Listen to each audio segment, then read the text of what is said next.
Last Christmas, I caught myself staring at the group family photo in the hallway, the one where I was missing. Not cropped out, just never invited. That was the moment it hit me. I've been an extra in my own damn family for years. But let me rewind for a sec. A year ago, everything looked perfect on paper. I had it all at least on paper. A sweet job, stable income, a boyfriend Trent who posted our anniversary pics like clockwork, and a family that seemed supportive from the outside. Keyword seemed. Because behind the scenes, I was footing half the rent for my parents while they still treated my younger brother like he shat gold. He failed out of college twice. They still got him a new car. I paid off their electricity bill once and got a "you shouldn't brag about helping." Classic. Trent was different, or so I thought. He listened, supported me, told me he loved me every night. Until one morning, I picked up his phone by accident. That morning, the text that changed everything. It was a stupid slip. His phone buzzed while he was in the shower. I thought it was mine. There it was. "Can't wait to see you again last night was amazing." From some girl named Ellie. My heart didn't drop. It cracked. Like glass under pressure. I clicked the thread, scrolled, found videos, found hotel receipts, found out I was paying for his damn infidelity. Uber bills on my card, hotel in my name, food delivery tagged as team lunch. Yeah, no. I didn't yell. I didn't scream. I just stood there, knees locked, stomach turning acid. What did my family say, LOL? You'd think I'd get a hug or a "what the hell?" Dump him from my family. Nope. Mom, are you sure it's not just friendly flirting? Dad, relationships are complicated. Brother, damn. Maybe you just weren't keeping him interested. I felt like I was screaming underwater. And it hit me, this wasn't about Trent. This was bigger. They never saw me as someone worth choosing. That night, I didn't cry. I made a Google Drive. Dead serious. I opened my laptop and started compiling. Receipts, messages, screenshots, a literal document titled, "In case I forget why I'm leaving." I even took a photo of the family dinner table with my chair conveniently removed because we didn't expect you home tonight. WTF? Who says that to their own daughter? 1 week later, I left without a word. I paid 3 months' rent in advance for a small place across town. Told work I needed a remote switch for mental health. They agreed. Bless them. And I just left. No goodbye, no note. But I did leave something behind. I transferred all joint utility accounts back into their name, canceled the credit card they were using under my name, changed my phone plan. Then I blocked everyone but my little cousin and my cat's vet. Peace. Present day, I'm still quiet, but they're the ones screaming. My brother's tuition check bounced. Trent got kicked from his modeling agency, turns out. Someone sent in evidence of him violating a contract clause about conduct. Not me, but hey, karma works fast when you drop a breadcrumb trail. Mom posted on Facebook, feeling heartbroken. Some people forget where they come from. And I just watched, sipping coffee like it's a Netflix series. 2 weeks after I vanished, my youngest cousin messaged me on Snap. "Aunt May is losing it. Your mom said you're having a breakdown." A breakdown? Seriously? That's rich coming from the woman who once locked herself in the pantry because my brother forgot Mother's Day. I ignored the message. I wasn't about to explain to a teenager what it's like being gaslit by your whole damn bloodline, but I did open Instagram. And what do I see? Family brunch, big smiles, matching flannel, caption, family first. I wasn't in it. Again. Cool. Message received. Yeah.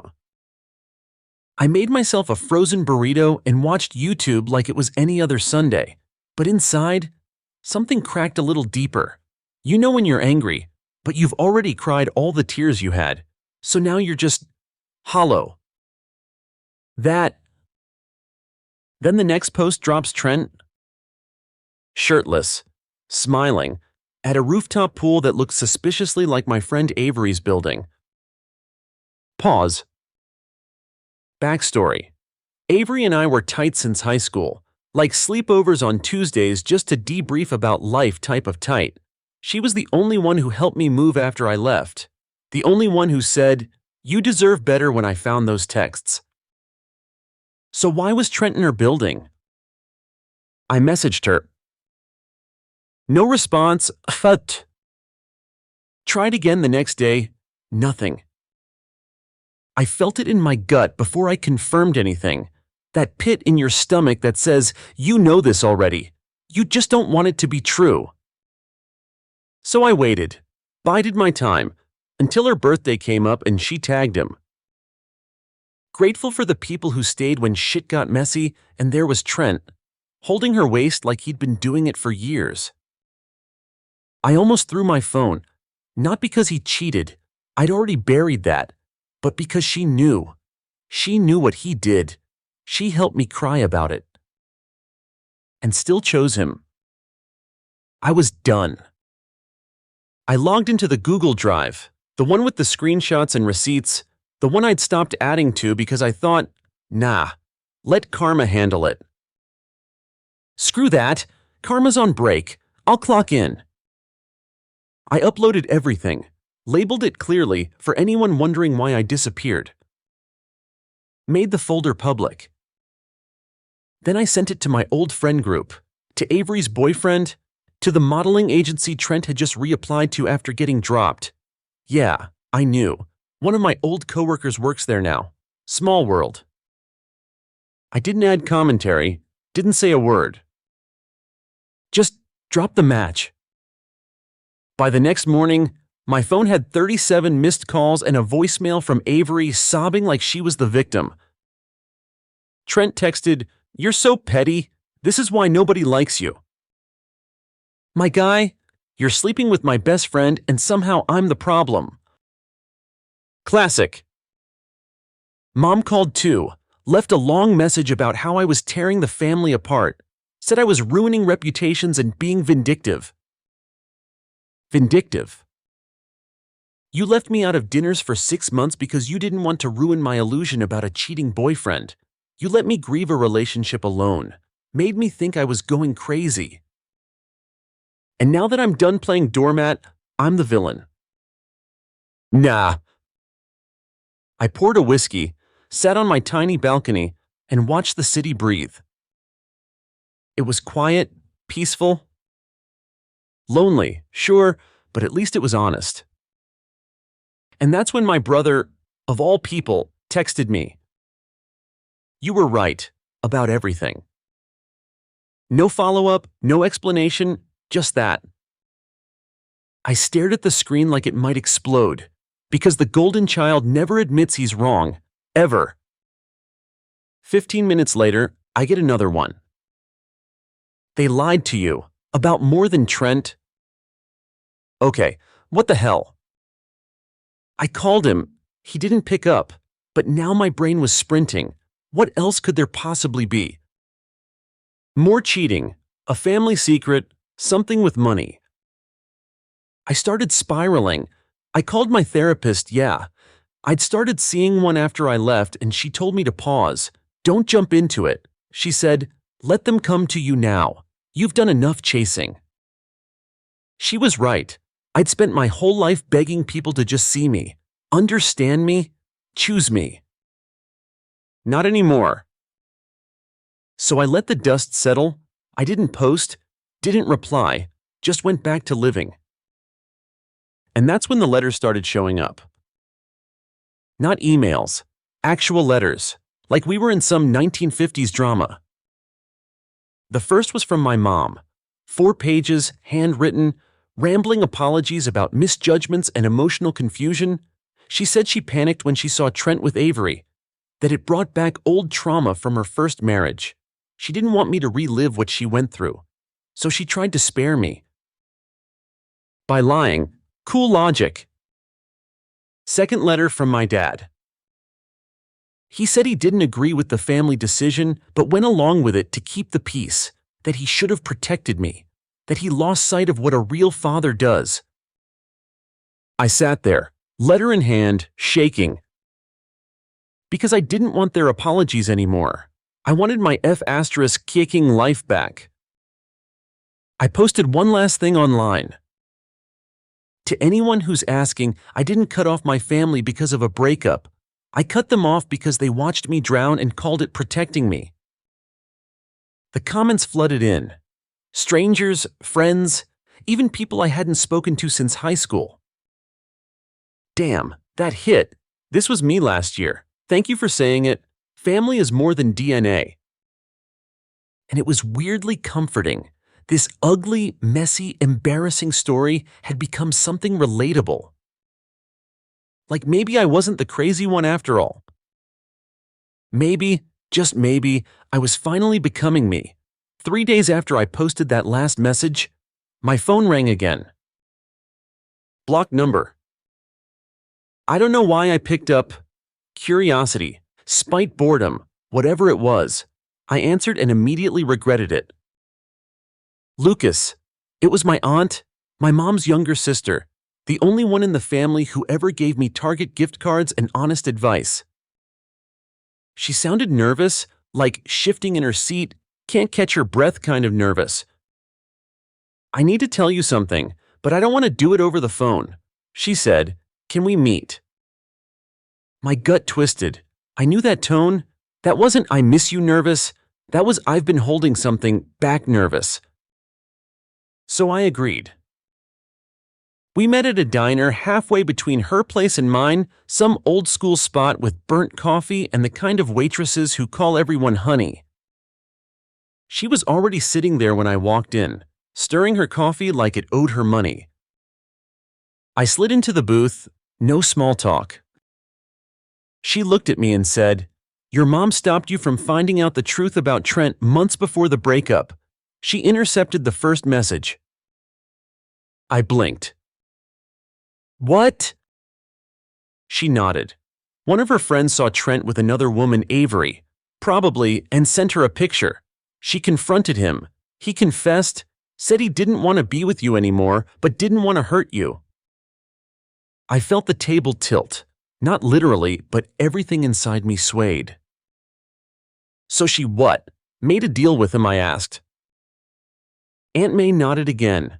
She told him to break up with you quietly, that they'd support him as long as he didn't hurt you publicly. I just stared at her. They chose him, a cheating, two-faced loser, over me. She thought she was protecting you. She said, she told the rest of us not to say anything. And you went along with it, I asked. My voice wasn't loud. It was quiet. Too quiet. Aunt May looked down. I didn't know how bad it was until after, and by then, it was already happening.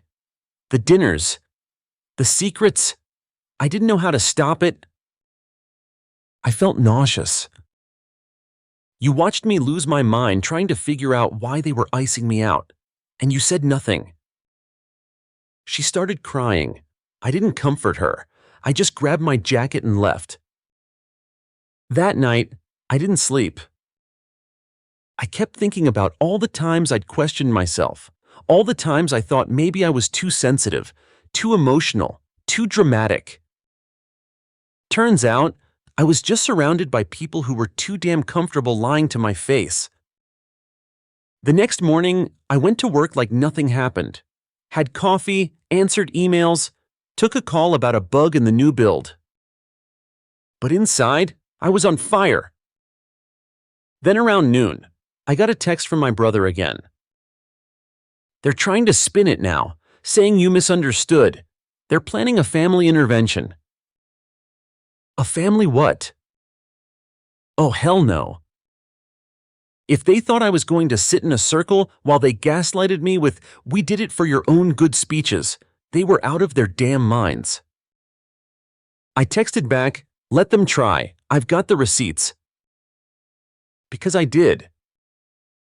Not just the texts, not just the cheating, but everything, the financial stuff, The phone records? Hell, even the Nest Cam outside my parents' house had caught Trent and Avery sneaking out at 2 a.m. back when we were still together. I uploaded it all into a new folder, Family Lies, the unedited cut. Password protected, time-stamped. Not to send out, not yet, but to have, just in case they tried to rewrite history in a way that made them the heroes and me the bitter black sheep.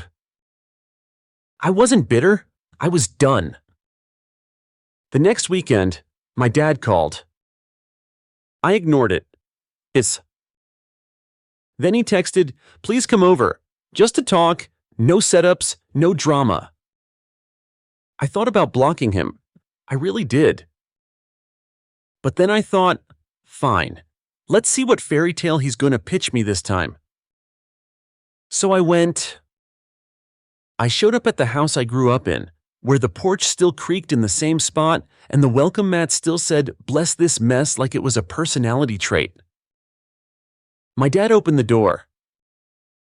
He looked older, not just tired, worn, like someone who finally realized they broke something they can't fix.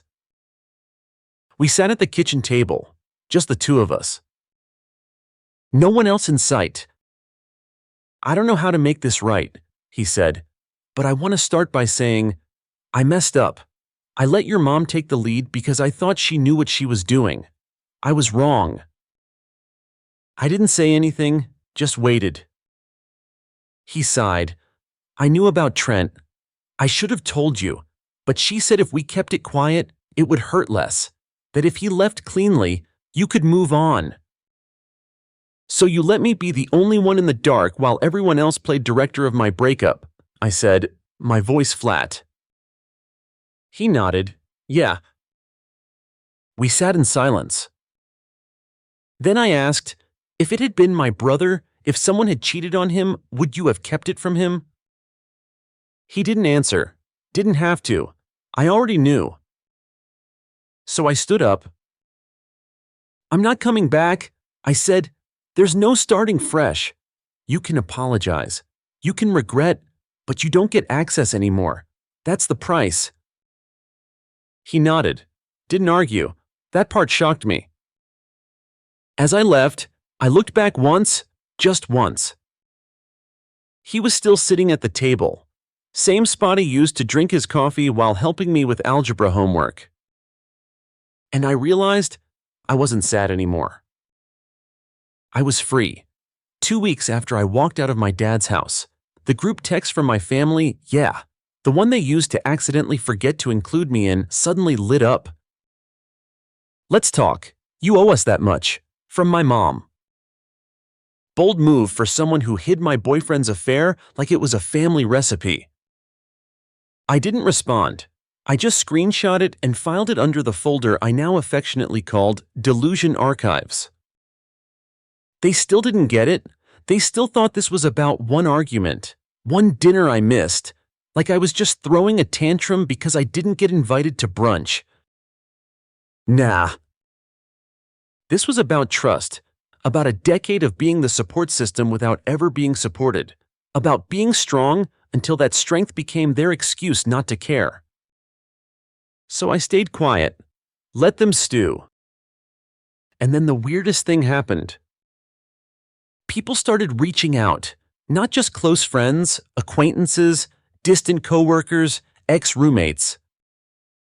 "Hey, saw your post the other week. It hit me. I didn't know what you were going through. I just thought you ghosted. My family did something similar. Felt crazy until I read your words." And that's when it clicked. This wasn't just my story anymore. So I did something I never thought I'd do. I turned it into a podcast. I called it Deleted from the Group Chat. Short, raw episodes, me alone with a mic, just telling the truth, no fancy production, just real shit. The first episode titled When Your Whole Family Picks the Cheater Over You. It got 2,000 listens in 3 days. I didn't name names, didn't expose anyone beyond what I already had, but the story hit hard because people relate to betrayal, They relate to being left out, erased, treated like a burden for having feelings. Episode 2, The Lie They Called Love, where I talked about how love that comes with conditions isn't love. It's performance, and I'm done auditioning. After that shit exploded, I got DMs from people in Australia, Canada, random towns I've never heard of, people telling me they cried, that they finally stood up to their mom, that they realized they weren't broken, they were set up to break. And yeah, it felt good. Trent found out. Obviously, his new image rebrand as a wellness influencer kind of crumbled once people started connecting dots. He messaged me again, "If you don't take this down, I'll sue for defamation." I replied with exactly one sentence. "Truth isn't defamation, buddy." He blocked me. Avery tried to slide into my comments with some performative crap like, "We all make mistakes, some of us grow." Girl, you didn't make a mistake. You made a choice. Multiple times, and now you're mad it didn't come with immunity. I didn't even delete her comment, just pinned it. Let the listeners have fun with it. Meanwhile, my family went radio silent. No more come to dinner texts, no more guilt trips, nothing. Until one night, my sister, my youngest sibling, sent me a voice memo at 2:14 a.m. She was crying. "Lucas, I just wanted to say I'm sorry. For real. I wanted to tell you the truth back then. I swear. But Mom said it would have ruined everything. I wanted to believe her, but I knew it was wrong. And I miss you. Every day." I didn't respond. Not yet. But I saved the message. Because even when everything burns down, it's nice to know one person noticed the fire. Later that week, I got a call from my therapist. "You sound lighter," she said. I told her about the podcast, about the messages, about how sharing my story made me feel like I had oxygen in my lungs for the first time in months. And she said something I haven't stopped thinking about since. Sometimes the most powerful revenge isn't destruction. It's reclamation. You took your voice back. That's the win. She was right. And once I started thinking like that, I realized this wasn't just about healing. It was about rewriting the story, on my terms. So I made another episode. Rewriting the ending, I talked about what it means to stop waiting for closure, to stop expecting the people who broke you to also be the ones who fix you. And I said something that surprised even me. I don't hate them. I don't even want revenge anymore. I just want peace. And peace doesn't live in the same house as pretending. By now, the podcast was picking up traction.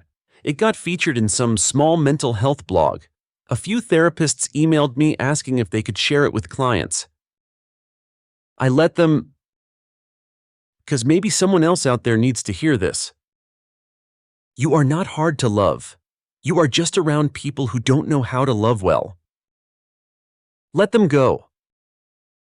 But I'd be lying if I said everything was chill after that. Nope. Just when I thought I was stepping into this new, badass era, guess who showed up? Mom. At my apartment. I don't know how she got the address, probably asked my cousin, but there she was, standing in the hallway, eyes red, holding a Tupperware container like we were about to pretend this was normal. "Can we talk?" she asked, voice trembling. I didn't move, didn't open the door all the way, just stood there. "You could have come to me," she said. "All these people online, dragging us. Is that what you wanted?" And that right there, that was it. That one sentence proved she still didn't get it. I looked at her, not with hate, not even anger anymore, just clarity. "I did come to you," I said. "You shut the door and locked it. I just stopped knocking." She tried to hand me the Tupperware. I didn't take it. "Lucas, please, I'm still your mother." "Yeah," I said, "and I'm still your son. but you don't act like it when things get inconvenient. I didn't slam the door. I closed it slowly, quietly. That felt better than any dramatic exit ever could. 3 days after Mom showed up, she sent a letter. Handwritten again. I didn't open it. I just stared at the envelope sitting on my kitchen table like it was radioactive. Eventually, I slid it into a drawer, right between expired coupons and my cat's adoption papers. Not because I decided to forgive her or anything, just because I wasn't ready to read another monologue about good intentions. At that point, I was tired. Not angry tired. Soul tired. There's a weird kind of grief that comes with realizing people aren't going to change. They might say sorry, they might cry, but their fundamental wiring, that self-preserving, truth-dodging, manipulate you for your own good wiring. That stays? I was starting to see it clearer than ever. Later that week, I got a message from an old high school friend, Elena. We hadn't talked in years, fell off after college, but she'd been following my podcast quietly. Just listened to episode 6, she wrote. Made me think about my dad. Haven't spoken to him in 2 years. Thank you. We ended up chatting, long texts, voice notes, then eventually a 2-hour FaceTime where we talked about everything: families, breakups, betrayal, boundaries, all of it. And it hit me. I missed this connection that wasn't conditional. People who didn't act like love was a performance review. It felt like emotional oxygen. That weekend, I did something spontaneous. I booked a solo trip upstate, rented a cheap Airbnb with creaky floors and no TV. I just needed silence, space to think without being haunted by texts, posts, or memories tied to a dinner table I don't sit at anymore. On the second night, I walked into this tiny diner around the corner, sat by the window, ordered pie. This older woman, probably in her 70s, sat down across from me like she'd done it 100 times before. You look like someone trying to figure shit out, she said, stirring her coffee. I blinked. Is it that obvious? She laughed, only to people who've done the same. We talked. She told me about her divorce back in '92, how her kids blamed her for leaving a man who cheated for 15 years, how she packed a bag one day and never looked back. Sometimes, surviving makes you the villain, she said. That doesn't mean you're wrong. That line stuck with me. Still does. When I got back home, something in me had shifted. I stopped checking their socials, unfollowed, even not in a dramatic look-at-me kind of way, just done. I cleared out my closet, boxed up stuff they gave me: old sweaters, framed photos, little sentimental traps, put them in storage. If I ever felt like revisiting, I could, but I wasn't going to keep memories that felt more like bruises than comfort. Then I did the thing I was putting off. I unarchived my last podcast episode draft, the one titled, "What If the Closure Never Comes?"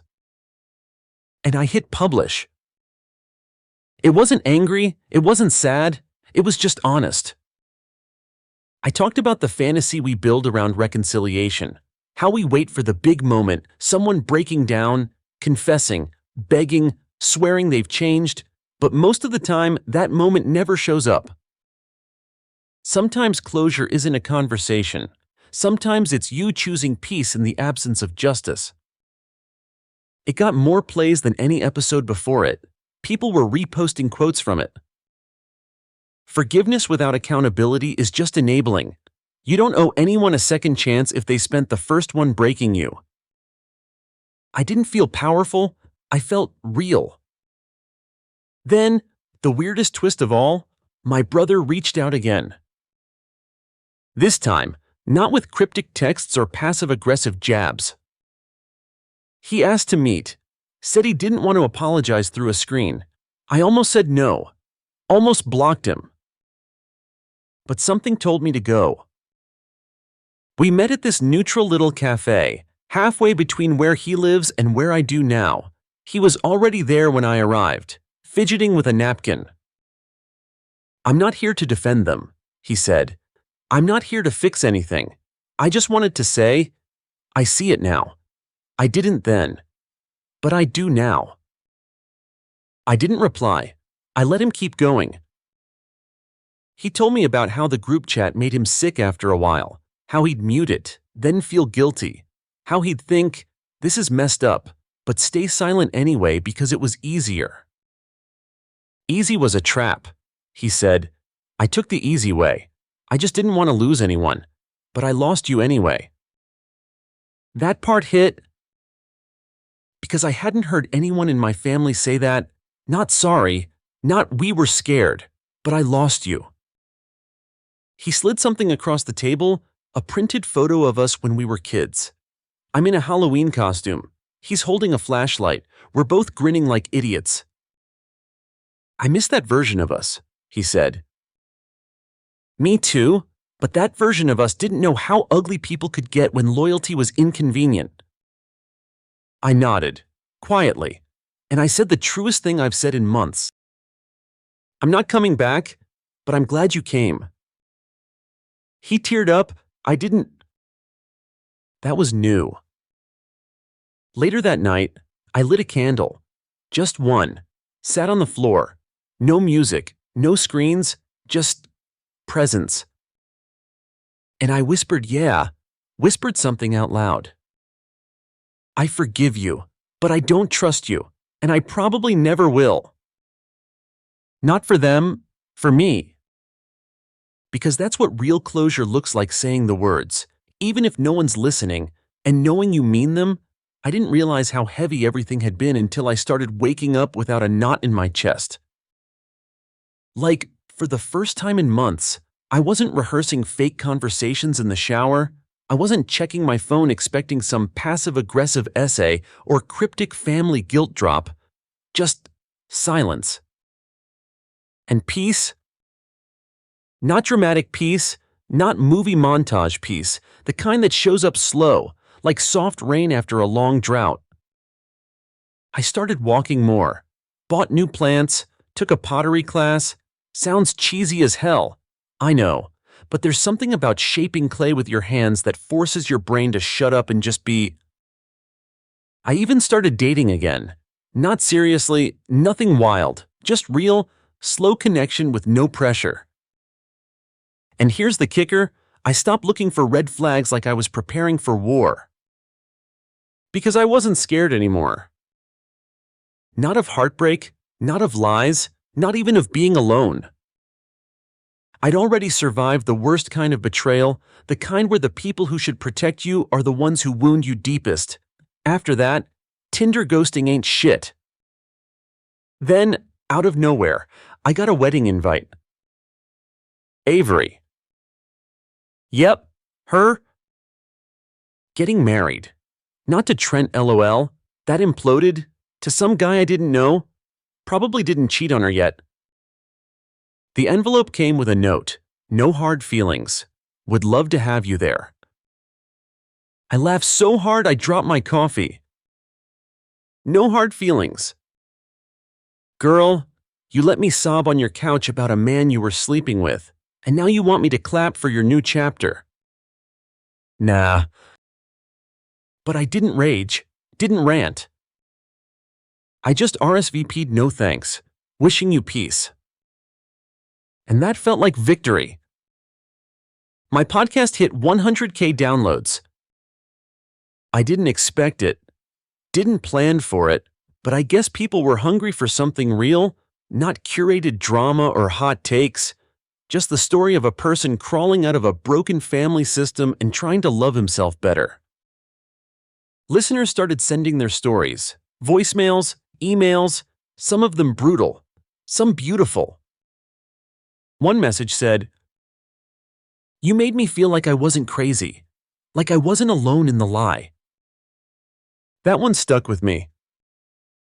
Because I remember what it felt like to lie awake at 2 a.m., scrolling Reddit, searching for someone who'd been shut out, ghosted, gaslit by the people who claim to love them.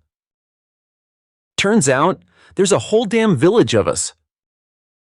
So I made the last episode of the season, called it the goodbye episode.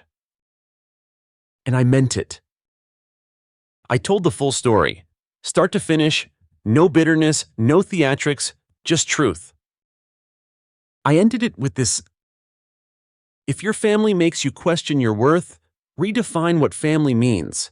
Blood might be thicker than water, but real love is thicker than both. The final twist came one night in the most mundane way possible. I was at Trader Joe's, buying mango slices and oat milk, when I saw her, my mom, in the frozen aisle. She froze. I froze. She was holding a bag of orange chicken like it was a weapon. I had no idea what to do, so I just said, "Hi." She blinked. Her eyes were red. She looked tired. Not dramatic, tired, real-life tired. The kind that comes when you carry guilt and can't put it down. "I heard your podcast," she said. I didn't know how to respond. She stepped closer. "You're a good storyteller." My brain went blank.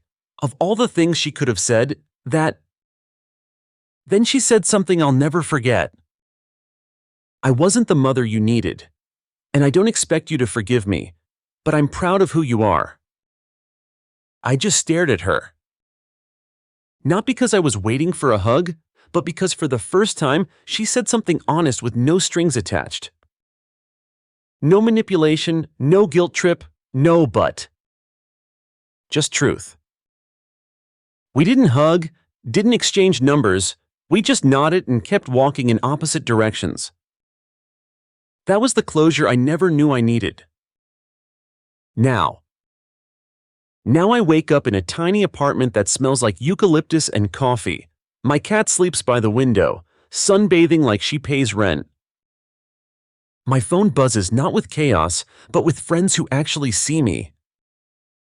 I write, I create, I love people who show up. And when people ask about my family, I don't flinch. I just say, "We're not close."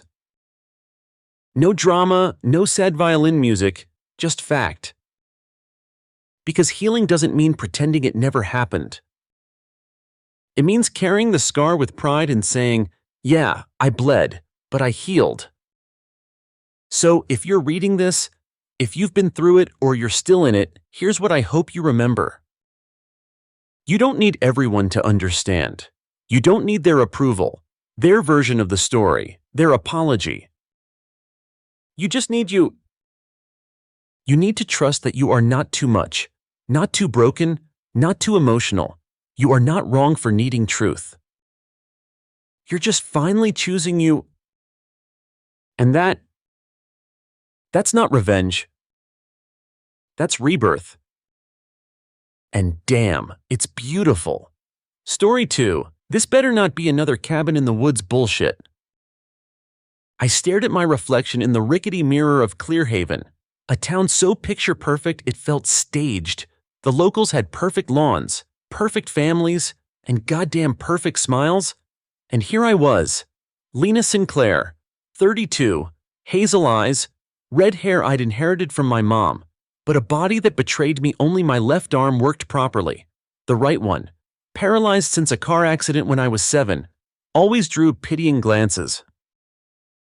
Today was my little brother Ryan's wedding. He was the golden child, athletic, charming, sponsored, the kind who gets the best of everything, and they made sure I stayed unseen. I tugged at the emerald dress I'd bought for this day. It fit well enough, accentuated my green eyes, but didn't hide my awkward posture. I'd practiced walking in front of my closet all week, adjusting the cane I tried not to use. I was tired of featuring in their highlights only when someone needed to feel better about themselves. The beachside chapel glowed with early afternoon sun. Guests in white dresses and linen suits milled around the frangipani flowers. I stepped out of the car, fingers clutching my clutch, heart pounding with expectation. Maybe today they'd see me. But Mama Lane greeted me with a fake smile that made my skin crawl. "Sweetheart, so glad you're here, but they've set up a private lounge just for relatives behind the venue. Please go there until after the ceremony. Don't want any distracting cameras. A private lounge, hidden relatives. I blinked, distracting cameras. The excuse was thin. It felt like a punch to the gut. She steered me past the cheerful chaos to a weathered shed behind the chapel. It smelled of old gardening tools and mildew, worse than anything I remembered. I walked in. Mum tucked a thank you card into my hands. Please wait here. We'll come get you when it's time. Then she closed the door. I stood in a dusty crate throne, feeling like a freak show attraction. Muffled vows and laughter rolled through the walls.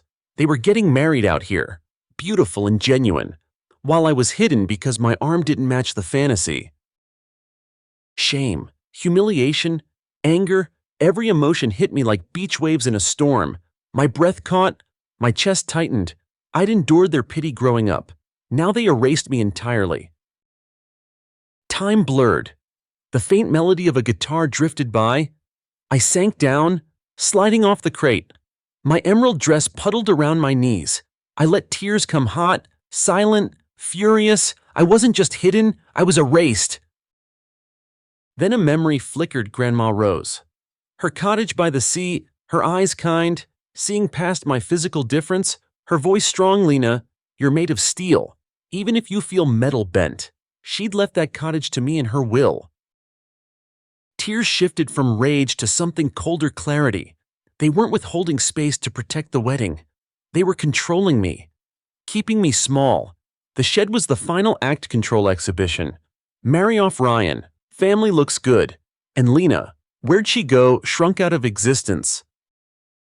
My eyes landed on the cracked window, light streaming in. The words spun in my mind. You're made of steel. I'd believed that once. Maybe I had to believe it again. I rummaged through the purse. I'd brought no letter this time, but the memory of Grandma's words. I pictured the cottage, its peeling shutters, the blooms around it, a world where I was the owner, not a prop. Then the shed door creaked. Ryan stood there, bride-to-be Ivy by his side. He looked past me, no surprise, no guilt. Ivy's perfect white dress contrasted with Ryan's awkward stiffness. Come on, Lena, time to join the family lounge. His voice polished but empty. Lena's fine, I said quietly, stepping forward, cane still unused.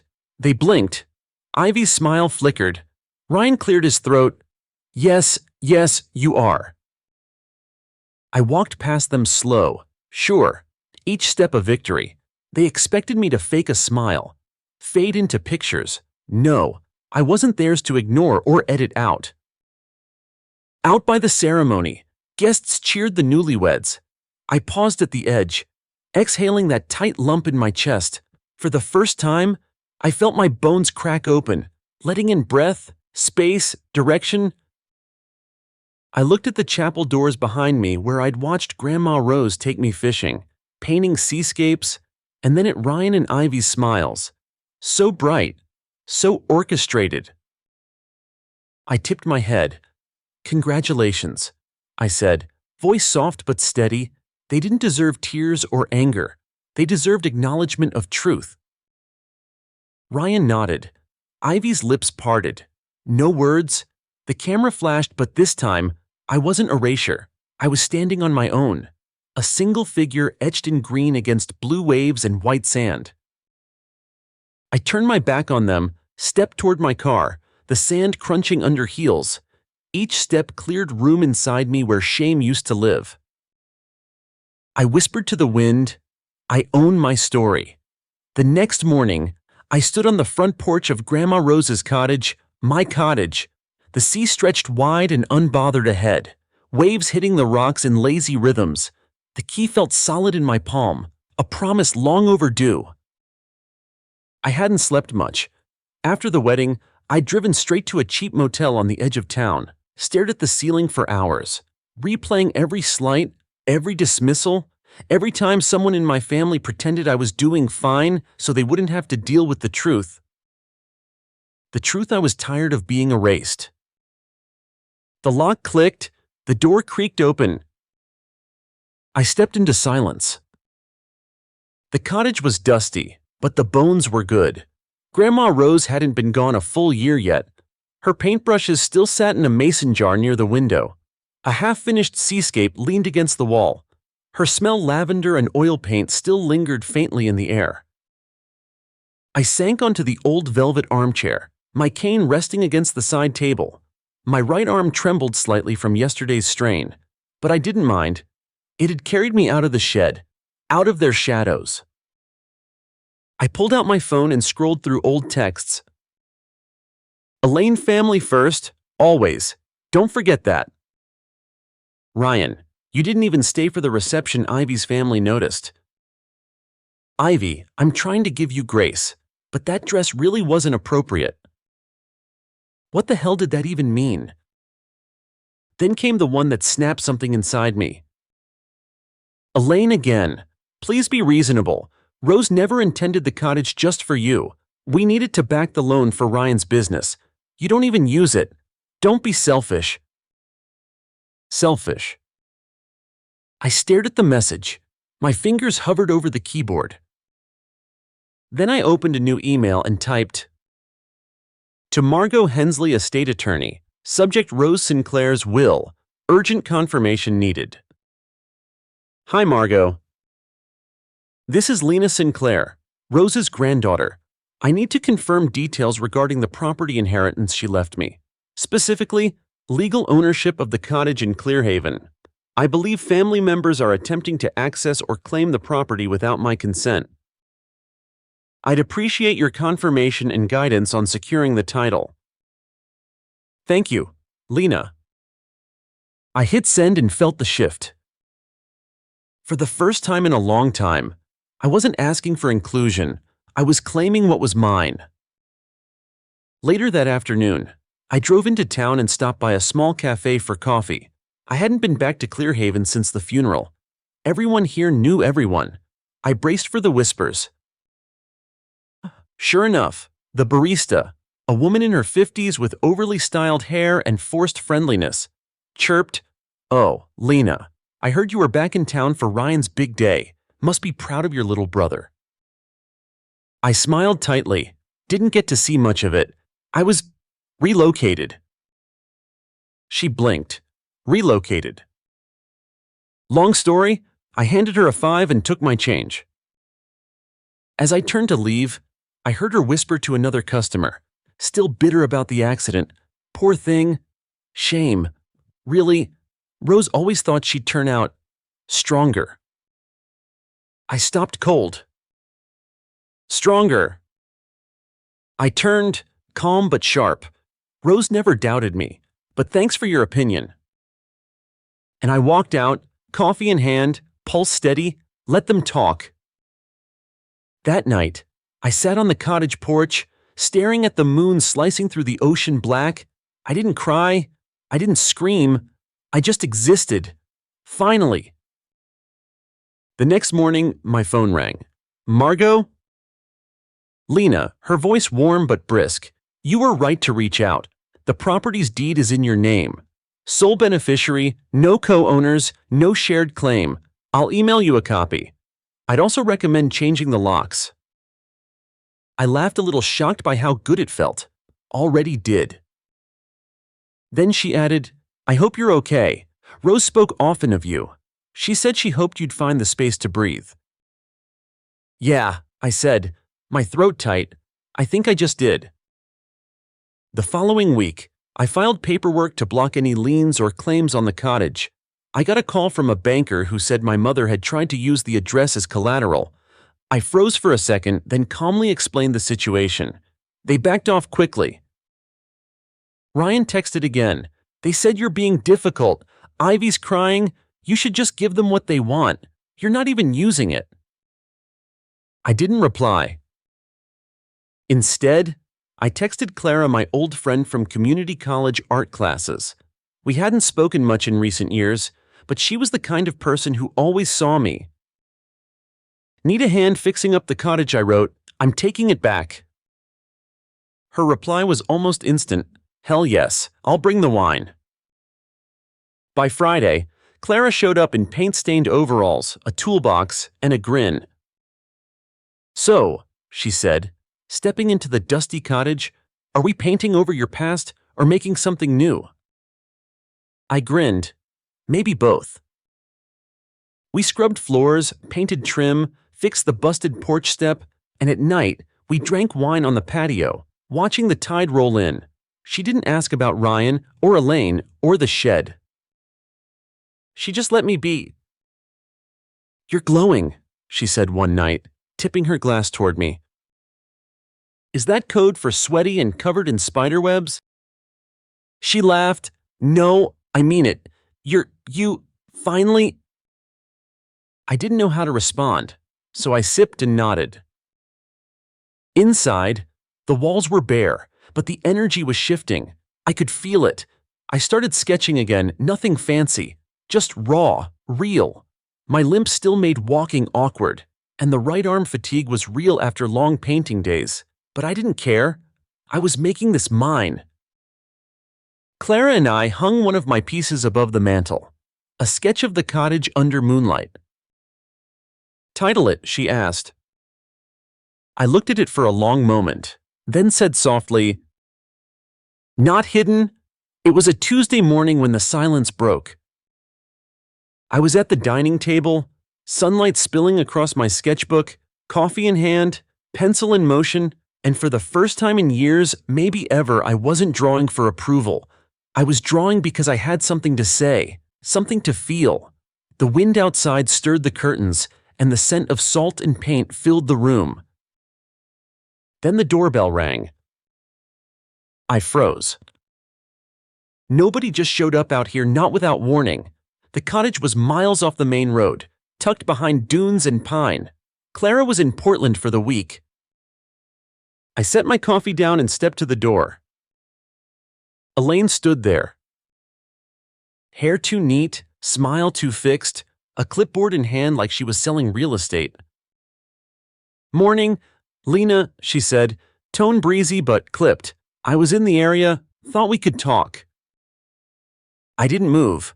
You were in the area or you drove 3 hours to drop in uninvited. She ignored that. The family's concerned about you, about your actions. My actions? I tilted my head. You mean exercising legal rights over property that was left to me? She sighed, already annoyed. Let's not be dramatic. You're making this harder than it needs to be. And you locked me in a shed. She blinked, feigning confusion. That's not how I remember it. Right, I said, voice flat, because you never remember things that make you look bad. Her jaw tightened. This isn't productive. Ryan's business is tanking. Ivy's pregnant, and Mom is stressed beyond belief. You can't honestly live out here alone. It's ridiculous. Sell the place, take a cut, and help your family. That word, family, they used it like a leash. I leaned against the doorway. You know what's ridiculous? That it took this long for you to admit what you were really after. Elaine stepped forward, like she might actually push past me. I held my ground. She faltered. I said nothing else, just shut the door slowly, firmly. Behind it, I stood still, hand on the knob, heart hammering. I was shaking, but not from fear, from fury. They still thought I could be guilted, gaslit, manipulated, but they were wrong. That girl, the one who sat in sheds and wore dresses to disappear, she was gone. Later that night, Clara FaceTimed me. You okay? She asked, hair tied up, eyes sharp. Elaine showed up. Her lips tightened. Want me to slash her tires? I laughed, tension cracking just a bit. No, but I might need help reinforcing the gate. We talked late. She told me about a grant program she'd found funding for rural artists with disabilities. She thought I should apply. I brushed it off at first, but her words stuck. The next day, I opened a fresh sketch pad. I didn't stop for hours. My fingers ached. My right shoulder burned, but the drawings came alive, honest. Raw, mine. 2 days later, I submitted my portfolio. For the first time, I didn't second-guess myself. That weekend, I drove to the farmer's market and rented a booth, taped my sketches to a board, laid out prints in second-hand frames, put a little sign that read Salt and Grit Art by Lena Sinclair.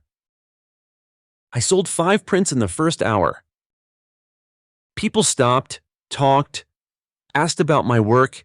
They didn't ask about my limp or what happened to the Sinclair girl. They just saw me. Word spread fast in Clearhaven, not all of it good. A week later, Ryan showed up.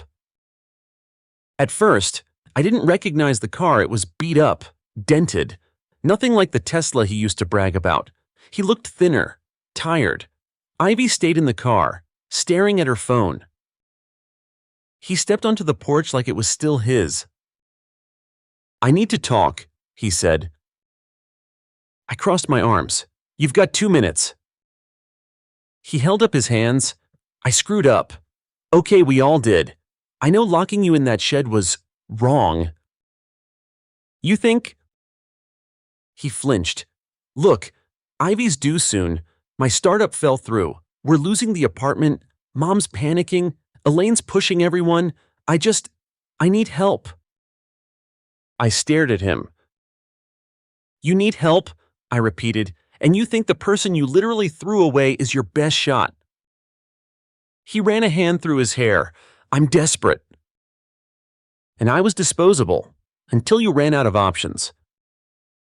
He looked like he might cry. "Ivy's scared. I'm scared." For a second, I saw the brother I remembered, the one who once carried me after a fall, who drew silly cartoons with me when I was stuck inside after surgeries. But then I remembered the smirk on his face when he left me in that shed, the silence when Ivy laughed, the texts, the lies. I stepped back. "I hope things work out for you. I really do. But you don't get to stand here and ask for more. Not now. Just alone." "No." His face crumpled. He didn't argue, just turned and walked back to the car. Ivy didn't even look up. I watched them drive off. And I didn't feel guilty. I felt clean. Later that week, I got an email. I'd been selected for the grant, $3,000 for art supplies and a show at the community gallery in spring. I cried. Not because of the money, not even because of the recognition. Because for the first time in a decade, I felt chosen, not used. I called Clara. She whooped so loud her neighbor banged on the wall. "You're gonna kill it," she said. That night, I sketched until sunrise. My hand cramped, my arm ached, but I didn't stop. I couldn't. I drew the cottage, the sea, the shed. I drew Elaine's cold smile, Ryan's slouched shoulders, my own face, eyes sharp, mouth set. I drew truth. And I titled it Return to Sender. Winter came fast that year. The first snow settled on the cottage's roof in early December. Soft and silent, I stood by the window with a cup of tea, watching the sea through frosted glass, heart still pulsing with the adrenaline of survival. The art grant had changed more than my finances. It reshaped how I saw myself. Each sketch, each stroke of graphite felt like a wound being stitched shut. I didn't draw for them anymore. I drew because I needed to breathe. My exhibit was set for late March, and every spare minute went into preparing. Clara came on weekends to help frame and sort the pieces. We hung them in my tiny kitchen studio, laughing over tea and playlists full of indie folk and protest anthems. "You've got 23 finished pieces," she said one afternoon, tapping her pen against her clipboard. "One more and you'll have the perfect number for the gallery wall." "One more," I echoed, staring at the blank canvas leaning against the wall. "But it has to say something." "You already are," she replied, eyes kind. "Just say it louder." I nodded. Then the letter came. A heavy envelope, cream-colored, embossed with gold trim, No return address, but I knew the handwriting. Elaine's too careful, too perfect, like she was always editing herself even on the page. Inside a wedding invitation? Apparently, Ivy and Ryan were renewing vows or rebranding to distract from his failed startup and their fading social clout. The invite was absurdly ornate, wax-sealed, wrapped in ribbon, and there, scrawled at the bottom in Ivy's looping, passive-aggressive font, "We'd love for you to be a part of the family again. No hard feelings. Right." I almost choked. I stared at it for a solid minute, then burst out laughing loud, unfiltered, ugly laughing, the kind that burns your chest. Clara found me still clutching the invite when she arrived later. "Let me guess," she said, raising an eyebrow. "They want your blessing, or your property, or your presence as a prop." Probably all three. I didn't RSVP. I didn't text. I didn't call. I painted. The final piece came in a rush, my hand flying across the page like the truth had been waiting for permission. It wasn't pretty. It wasn't elegant. It was raw. A figure inside a shed, barely visible, light spilling through cracks, and on the outside, the same figure walking away cane in hand, head held high, the path behind her burning clean. I called it exit wounds. The March exhibit was more than I expected. People came, locals, tourists, strangers who'd seen my sketches online. They read the captions, stared long at the darker pieces.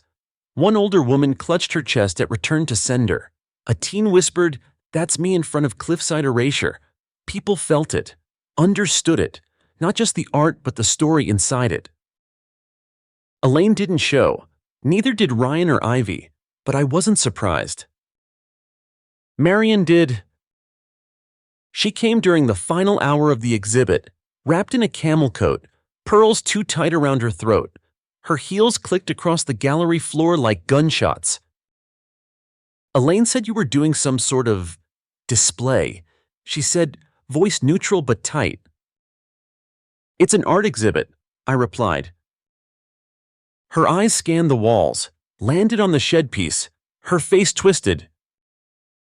"That's unfair." "No," I said, calmly. "That's memory, that's truth." "You're being cruel, Lena." "No," I repeated, "I'm finally being honest."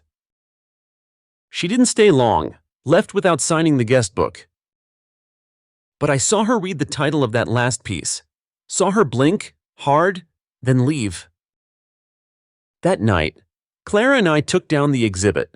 We didn't talk much, just moved in sync, silent and satisfied. Later, we sat outside the gallery, watching snow flurries drift under the street lamp glow. "You killed it," she said, bumping her shoulder into mine. I smiled. I just stopped hiding. 2 weeks later, I got an offer from a publisher. A small art press wanted to feature my sketches alongside a short essay series about disability, family, and financial abuse. I signed the contract with shaking hands, then popped a bottle of cheap champagne with Clara on the porch of the cottage Willow left me. And for the first time, I felt like I'd won. Not revenge, not dominance, but something quieter, bigger. Peace. Sometimes, the pain creeps back in. A memory, a phrase, a moment of doubt. But I have reminders now, proof that I made it out, that I drew my way through. The emerald dress hangs in my closet, cleaned and pressed, never worn again. But I see it every morning, and I don't feel shame. I feel power. That dress survived the shed. So did I. 6 months after the exhibit, I held my book in my hands, salt and grit, my name in bold across the cover. The dedication was simple, for Willow, who saw me when no one else did. I still get the occasional letter. Ryan emailed once, an apology long and stumbling, filled with excuses. I didn't reply. Elaine sent a birthday card, no return address, just a scribbled, Hope you're well. I threw it away. Marion tried calling. I blocked her number. I don't need their versions of closure. My closure was the moment I stopped asking to be seen and started drawing myself whole. My closure was exit wounds. My closure was choosing peace. Story 3. You always were the brave one. Sarah said into the mic, her voice all sparkle and steel, scraping by with your little bakery. Gotta admire the grit. Laughter rippled through the crowd like a bad joke that everyone knew was wrong but laughed at anyway. Then came the kicker, my mother chiming in with that fake sweet tone. She tries, bless her heart. My 8-year-old son Leo squeezed my hand under the table. His face was pale. I forced a smile. My chest, it was burning. What came next? I still replay on hard days. Reese, Sarah's fiancé, stood up, slow and deliberate. He reached for Leo's hand, gently pulled him to his side. I'm done with this cruelty, he said, into the mic, to the room full of gasps and whispers. But we'll get there. Let's rewind. 2 weeks earlier, in my tiny Austin apartment that doubled as home and bakery, the air was thick with vanilla, browning butter, and deadlines. The flower in flight wasn't some big downtown shop yet. It was just me, my oven, and a dream. I was 30, single, covered in flour, and happier than I'd admit out loud. Leo was on the floor drawing spaceships with serious concentration. Are these good enough for the market? Mom, he asked, holding up a page of jagged wings and planets. Better than good, I said, brushing flour off my hands. They're out of this world. My phone buzzed. Mom, of course. You're coming to Sarah's engagement dinner, right? She asked, skipping hello like always. She's marrying Reese Covington, real family material. Old money. Can't miss it. I paused. Sure, I'll bring Leo. Mom's sigh crackled over the line. Fine, just wear something decent. Okay, no thrift store stuff. Classic Genevieve Carter compliments laced with insults. The night of the engagement dinner, I wore a tailored navy dress I'd fixed up myself. Leo had on his tiny clip-on tie. We looked like a team, like we belonged. Perla's was the kind of restaurant where the menus didn't have prices and the waiters looked through you. Sarah glowed under chandeliers, her diamond ring catching every light in the room. Tell them about the yacht. Babe, she purred to Reese. Reese smiled politely but looked distracted. When he noticed Leo drawing at the table, something shifted. Those are incredible, he said. I used to draw planes like that when I was a kid. Leo lit up. Did they crash? Reese laughed, spectacularly. For the first time that night, I felt seen not by Sarah or Mom, but by this man who'd listened more in 2 minutes than my family had in years. The days that followed were a blur. Wedding planning, cake tasting, Mom sending me guest lists to print because apparently I'm the family secretary. Sarah wanted sample cakes for the big day. Free ones, obviously. But amidst the madness, a spark of hope landed in my inbox. An Austin tech company wanted to meet about a huge catering event. If I nailed it, Flower and Flight could take off, maybe even a storefront. I told Sarah about it. Her reaction, a shrug. Just don't flake, corporate's no joke. My stomach sank. A week later, I got an email. The company passed. No reason. Just, we've decided to go with another vendor. I knew it. Sarah, her smug warning now made sense. She'd sabotaged it. I didn't have proof, just the familiar sting of being undercut. Still, I baked. I fought the hurt with cinnamon and buttercream. Leo watched me with wide eyes as I reworked menus, hoping for a miracle. At another wedding planning meeting, Reese helped me carry heavy boxes of supplies. He said, "You're doing too much for people who don't give back." I blinked. They're family.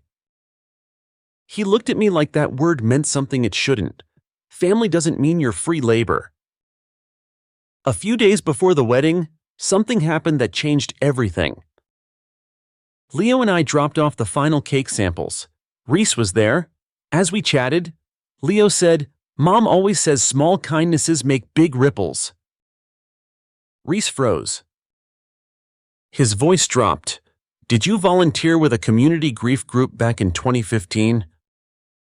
I nodded. "Yeah, I used to organize meal trains, emotional support stuff." "Why?" He took a deep breath. "My little brother, Finn, he passed that year. He was in that program. You helped us, helped him." I stared. "Oh, wow, I didn't know." He smiled, but it was sad. "You probably saved my mom from falling apart." Something shifted. In Reese's eyes, I wasn't the charity case sister. I was the woman who held his family together without ever asking for credit. And now here we were, the wedding, the speech, the insults, the fake smiles, until Reese stood up, took the mic, and said, "I'm done with this cruelty." He walked off that stage, took Leo's hand, and looked at me like I was the only person who ever mattered. The day after the engagement dinner, my phone was silent. Too silent. Usually, I'd get a barrage of texts from Sarah, passive-aggressive little jabs disguised as family check-ins, but nothing. That absence was loud, and it didn't feel like a reprieve. Leo and I woke up to the soft hum of our old apartment faded walls, creaky floorboards, and the smell of coffee brewing. I looked over at him, his hazel eyes still heavy from sleep, sketchbook open next to him. He was tracing rockets and moons, a quiet world he controlled. "Mom," he whispered, "do you think Aunt Sarah will ever like us?" The question caught me off guard. I knelt down, brushing his hair behind his ear. Sometimes, people get scared and hurt. They don't always know how to be kind. But you're brave, and you're loved. He nodded but didn't look convinced. How could I blame him? We'd been walking through a minefield of family drama since forever, but now it felt like the explosions were too close. I checked my email while Leo played with his spaceship figurines.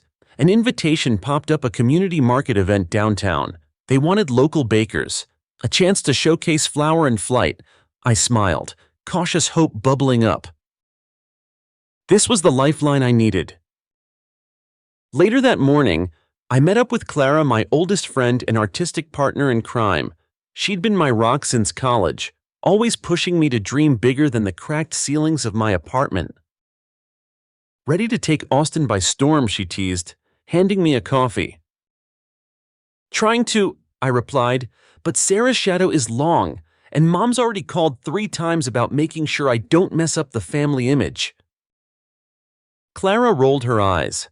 "Family's supposed to lift you up, not tie you down. Screw that noise."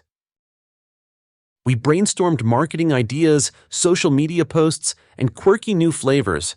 I left that coffee shop feeling lighter, like maybe the world wasn't only made for polished Instagram lives and yacht parties. But reality hit fast. The community market was a blast. People loved the lavender lemon scones, the honey drizzle cupcakes, but the day after, I got the call that made my heart plummet. "Unfortunately, your bakery isn't a good fit for the upcoming festival," the event organizer said.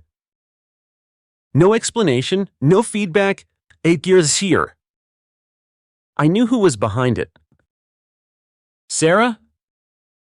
I wanted to scream, to punch a hole in the wall, but instead, I bit my lip, grabbed Leo, and put on my best "we're okay" face. That night, while Leo slept, I poured myself a cup of tea and stared at the framed photo of Mom, Sarah, and me, from a better time, if that time ever really existed. Mom's text lit up my phone. "Why do you keep sabotaging yourself? Ella, you'll never be like Sarah." It wasn't just a text, it was a verdict.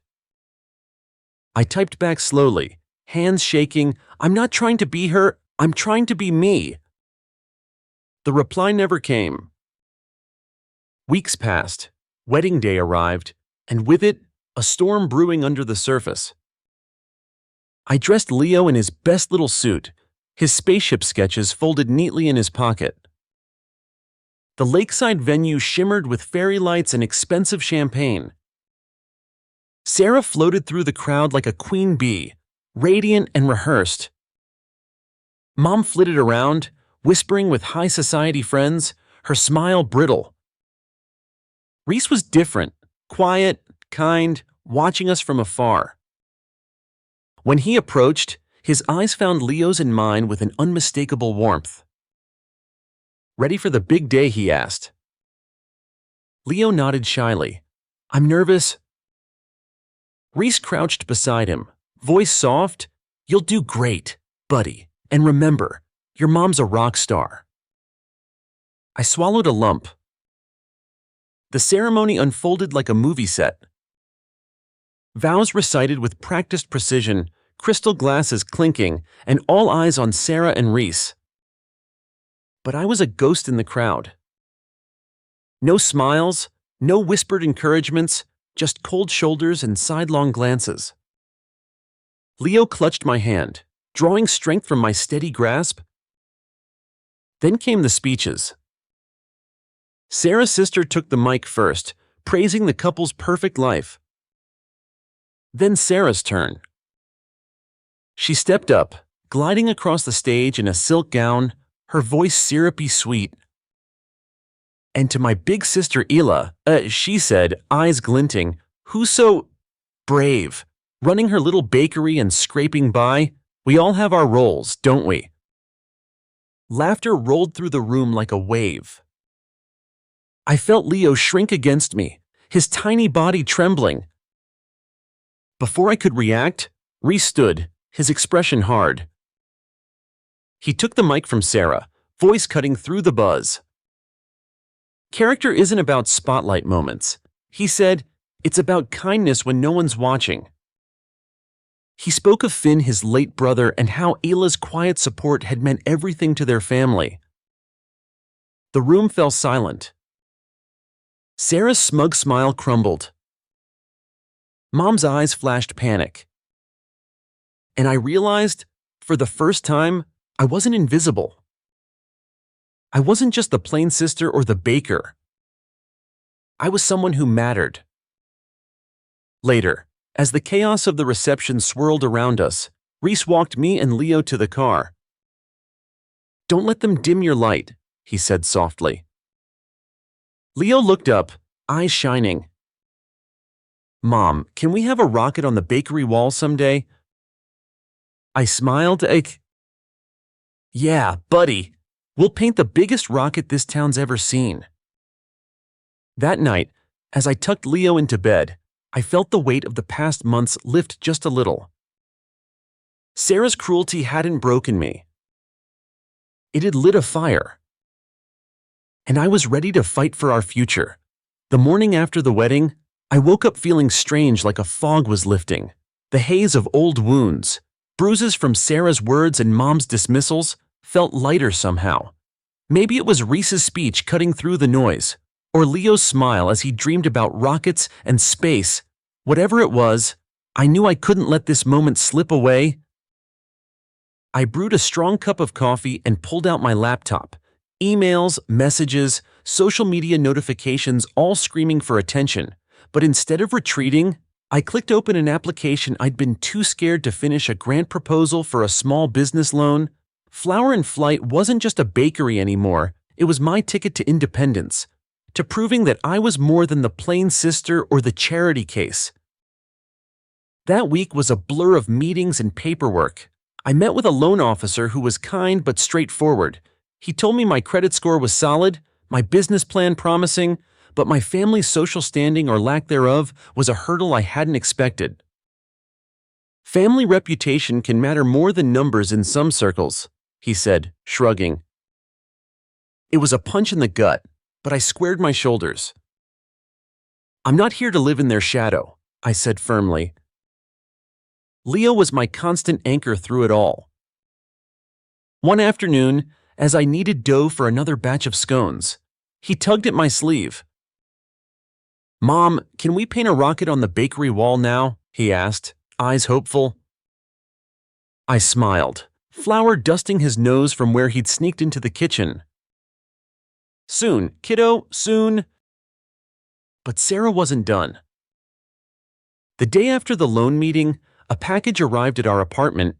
Inside, a glossy invitation to a Confronting family gala hosted at the very venue where the wedding had been. I stared at it, heart pounding. Mom's text came seconds later. "Don't embarrass us, you're not invited."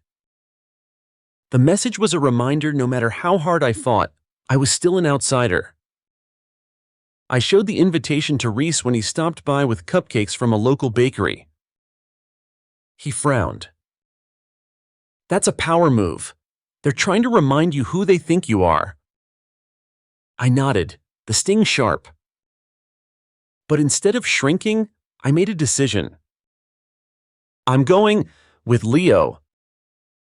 Reese's eyes widened, but he didn't argue. "Then we'll make sure you shine." The gala was a glittering sea of tuxedos and gowns, chandeliers dripping crystal light, laughter swirling with the clink of expensive glasses.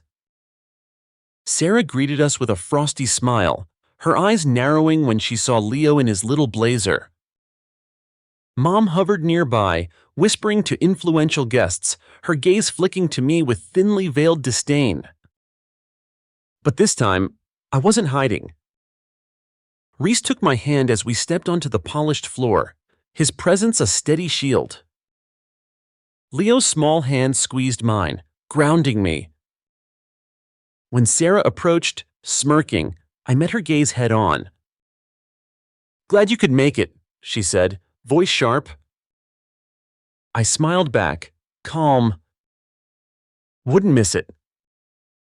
Throughout the night, I navigated the crowd with quiet confidence. Reese introduced me to people who mattered: community leaders, potential clients, and even a journalist interested in local entrepreneurs. Each introduction chipped away at the walls Sarah and Mom had built around me. But the real surprise came when I ran into my old college professor, Mrs. Harper. She remembered me not as Sarah's plain sister, but as the passionate student who'd stayed late to discuss business plans and dream big. "You always had the spark, Serafina," she said warmly. "Don't let anyone dim it." Her words reignited a fire I thought had burned out. Later, near the grand staircase, I overheard a whispered conversation. Sarah was complaining to one of her friends about how Ella just doesn't belong here. But before she could finish, Reese stepped in. "She belongs anywhere she wants, maybe even better than some of us." The room fell silent for a heartbeat. Sarah's face paled. As the gala wound down, I found myself standing on the terrace, the cool night air brushing past me.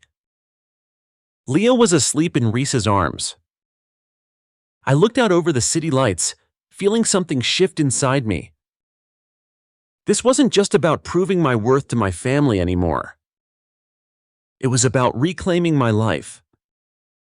Reese's voice broke the silence. "You're doing amazing, Ella, and this is just the beginning." I nodded, swallowing the lump in my throat. "I'm ready to fight, not just for me, but for Leo." He smiled, a genuine warmth that felt like home. That night, back in our cramped apartment, I sat with my laptop open, drafting emails and planning new recipes.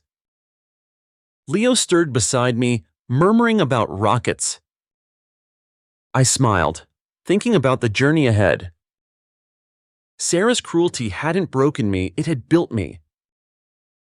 And with every step, I was getting closer to the future I deserved. The morning after the gala, I woke to the soft hum of the city outside our window. Leo was curled up beside me, his small chest rising and falling in steady rhythm. I traced the lines of his face, a silent promise forming in my heart no matter what. I would protect him. I'd fight for a life where he could thrive, not just survive. My phone buzzed an email from Margaret, The business loan officer. I held my breath, fingers trembling as I opened it. Congratulations, your loan application has been approved. I read the words twice. Relief flooded through me, mingling with disbelief. This was my chance. The next weeks blurred into a whirlwind. I found myself pouring every spare second into Flower and Flight, turning our tiny apartment kitchen into a test kitchen for new recipes. Lavender and lemon became our signature scent, wafting through the cramped space like a beacon of hope. I hired Clara, a college friend and artist, to help design our branding and storefront concept. Her bright energy was a balm against the lingering shadows cast by my family's disapproval. We dreamed aloud over cups of cheap coffee, sketching storefront signs and planning community bake sales. But the shadows never fully lifted. One afternoon, I received a call from Reese. His voice was tight, urgent. "Ella, you need to see this." He sent me a link to a viral social media post. Sarah had launched a smear campaign, painting Flower and Flight as a charity case, not a real business, mocking my struggles and insinuating I was using Leo for sympathy. The comment section was a mess of cruel jokes and half-truths. My chest tightened. Rage and hurt tangled in a knot I couldn't unravel.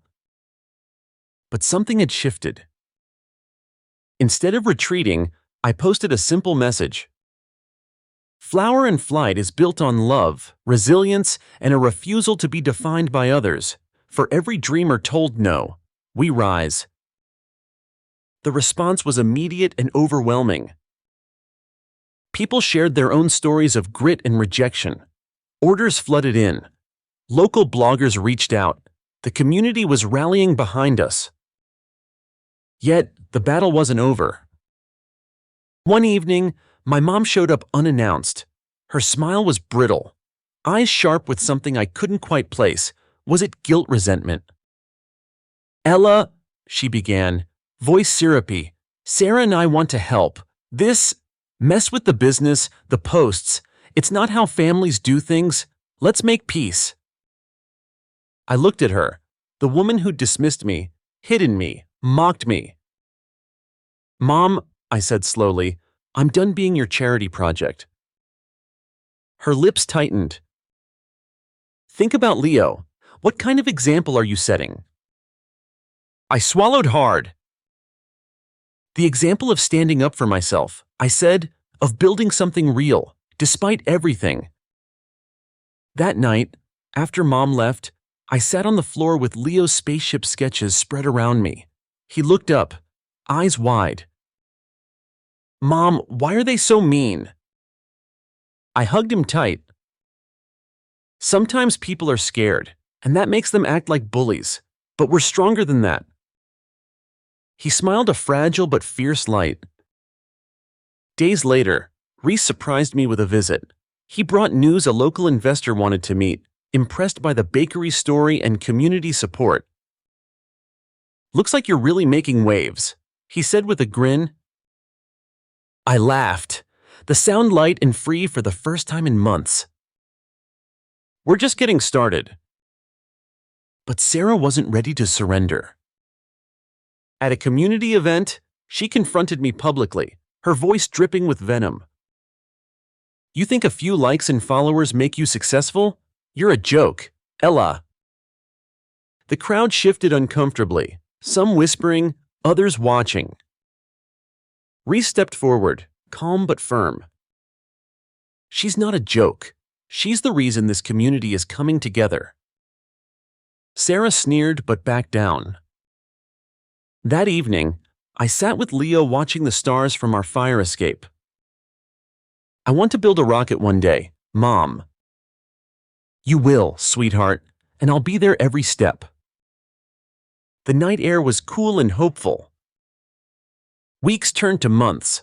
Flower and Flight grew from a dream into a beacon of resilience and love. Sarah and Mom's calls became fewer, their messages softer but still tinged with expectation. I set firm boundaries, choosing peace over toxic ties. One evening, as I closed the bakery's door, I found a note slipped under the mat. No signature, just a simple line. You're stronger than you know? I smiled, knowing who it was.